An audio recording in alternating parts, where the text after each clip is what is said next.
नमस्कार। स्थानिक स्वराज्य संस्था निवडणूक आरक्षण आता शुक्रवारी होणार। जातीच्या आधारावर समाजाचे विभाजन करू नये असं सुप्रीम कोर्टाने म्हटलं आहे। बातमी सविस्तर पाहूयात, पण त्या अगोदर जर आमचं चॅनल सबस्क्राइब केलं नसेल तर हॅलो सोलापूर न्यूज चॅनलला सबस्क्राइब करा, जेणेकरून या निवडणुकी संदर्भातील महत्त्वपूर्ण बातम्या आपणास लवकरात लवकर पोहोचतील। स्थानिक स्वराज्य संस्थांच्या निवडणुकीत 50% मर्यादेचे उल्लंघन झालेल्या भागात ओबीसी टक्केवारीबद्दल पुढील तारखेला व्यापक माहिती देण्यास सर्वोच्च न्यायालयाचे सरन्यायाधीश सूर्यकांत यांनी आदेश दिले आहेत। आता या प्रकरणी पुढील सुनावणी शुक्रवारी म्हणजेच 28 नोव्हेंबर रोजी होणार आहे। स्थानिक स्वराज्य संस्थांच्या निवडणुकीत 50%पेक्षा अधिक आरक्षण प्रकरणी आज मंगळवारी सर्वोच्च न्यायालयात महत्त्वाची सुनावणी पार पडली। या प्रसंगी वरिष्ठ वकील जयसिंग यांनी निवडणूक प्रक्रिया अधिसूचित झाली असल्याचे नमूद करत आता ती थांबवता येणार नसल्याचेही म्हटलं आहे।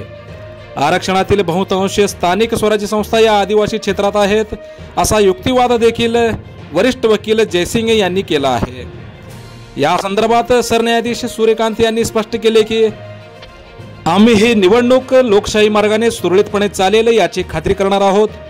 याबाबत आज आम्ही कोणतेही मत व्यक्त करणार नसून यावेळी सॉलिसिटर जनरल यांनी या प्रकरणी आणखी वेळ हवा अशी मागणी देखील केली आहे।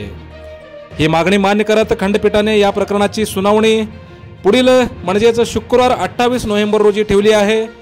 50 ते 60% लोकांच्या लढाईत लोकांना प्रतिनिधित्व मिळत नाही। आम्ही निवडणुका घेण्याचे निर्देश देऊ आणि त्या आमच्या आदेशानुसारच करू।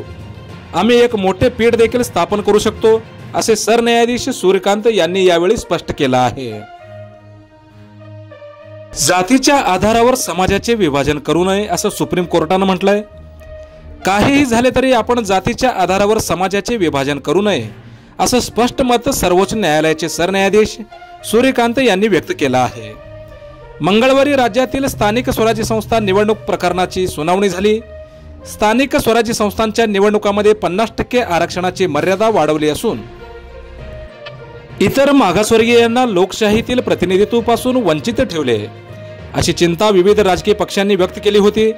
त्यानंतर सरन्यायाधीश सूर्यकांत यांनी यावर आपले मत व्यक्त केले आहे। राज्यातील स्थानिक स्वराज्य संस्थांच्या निवडणुकात इतर मागासवर्गीयांसाठी असलेल्या आरक्षणाची 50%ची मर्यादा ओलांडल्याने हा वाद सर्वोच्च न्यायालयात पोहोचला आहे। आता या संदर्भातील पुढील सुनावणी दिनांक 28 रोजी होणार असून सुप्रीम कोर्ट काय निर्णय देईल हे पाहणे महत्त्वाचे ठरणार आहे। स्थानिक स्वराज्य संस्थांच्या निवडणुकी संदर्भातील महत्त्वपूर्ण अपडेट्स पाहण्यासाठी सबस्क्राइब करा हॅलो सोलापूर न्यूज चॅनल आणि नोटिफिकेशन मिळवण्यासाठी बेल आयकॉन प्रेस करायला विसरू नका। धन्यवाद।